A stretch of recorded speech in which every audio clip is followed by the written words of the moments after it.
We're back here at Nokia at NWC 2018 to check out two other phones, the Nokia 8 Sirocco as well as the Nokia 7 Plus. The Nokia 8 Sirocco is HMD Global's first flagship of 2018. It comes with a 2K POLED display, it is a dual curved display, it comes with a Snapdragon 835 processor, and it comes with a new dual camera system. So in terms of design, even though the Sirocco is a 16:9 smartphone, the conventional form factor, it comes with pretty minimal bezels too, which is a really good thing to see. Although as a result, it looks stubbier than your usual 18:9 smartphone. And on the back, you have this nice glass back with a fingerprint sensor on the back right here. But there is a downside to this particular design.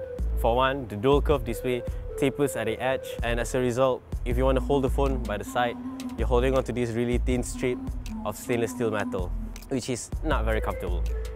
As with most Nokia phones now, the Nokia 8 Sirocco is an Android One device, so you get nice, clean stock OS, and the phone as a whole feels very fast and responsive. In fact, the Nokia 8 Sirocco is one of very few flagship smartphones that is also an Android One device. And then we have the dual camera system. It is a 12-megapixel primary shooter paired with a 30-megapixel telephoto lens. In my brief time with the device, the 12-megapixel shooter can capture some pretty good-looking shots, but the same cannot be said for the 30-megapixel telephoto lens. It is using a different sensor, and it just doesn't feel as capable as a primary 12-megapixel shooter.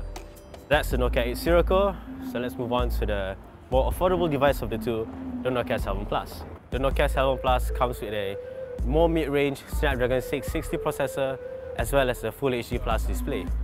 And just like the Sirocco, it also comes with the same dual camera system. The Nokia 7 Plus comes with a 18:9 display, so it's longer than usual, and you also get these minimal bezels.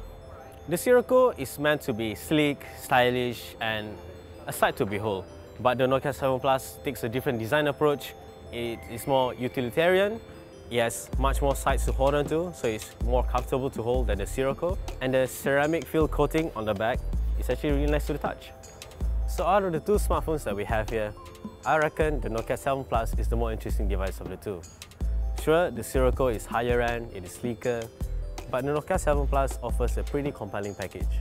For one, it is also an Android One device, so it comes with a near stock version of Android, and it also has a similar camera system as the Sirocco in a mid-range package, so that is pretty interesting.